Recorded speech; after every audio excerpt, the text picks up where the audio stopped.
Historically, Dainsleif quests have followed a very specific rhythm. So that actually means every region so far has had at least one Dain quest tied to its overarching story.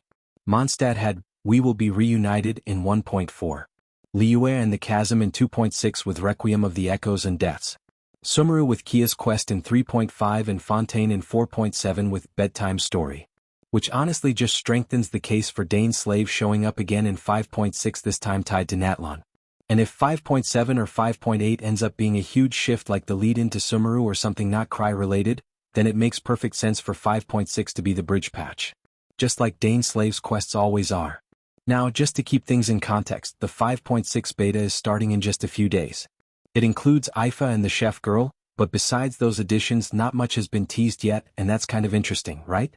If you remember, version 4.6 gave us Arlecchino's debut, the whole Remoria map, and the second act of Sino's story, but this time there's no Harbinger on the horizon.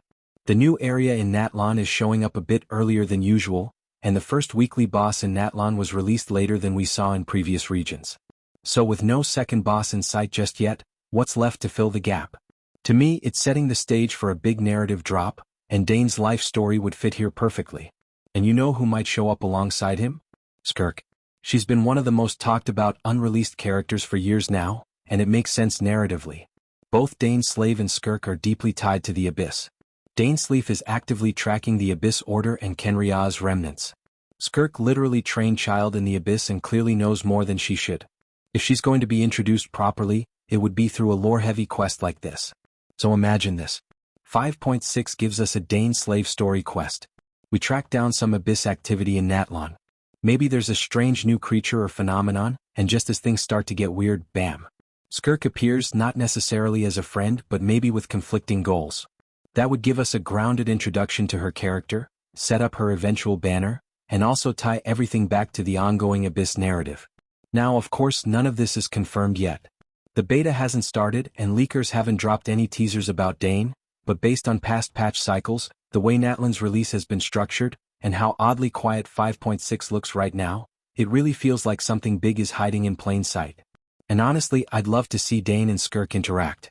Their philosophies could clash in a really compelling way, and it could even raise new questions about Child's time in the Abyss or what the Traveler sibling is really trying to accomplish. Here's a wild guess. If Columbina doesn't become the second boss or another Harbinger, who could fill that spot? What if Skirk, the highly anticipated character, becomes the second weekly boss in Natlan? It would make sense for her to become part of the story before her release. I know this is a long shot, only a 1% chance of it happening, but if it does, it would be incredible. Share your thoughts in the comments. Who do you think would make an interesting second weekly boss in Natlan? Thanks for joining me on this journey, Traveler. If you enjoyed this video, be sure to hit that like button, share it with your fellow Teyvat explorers, and subscribe for more Genshin Impact content.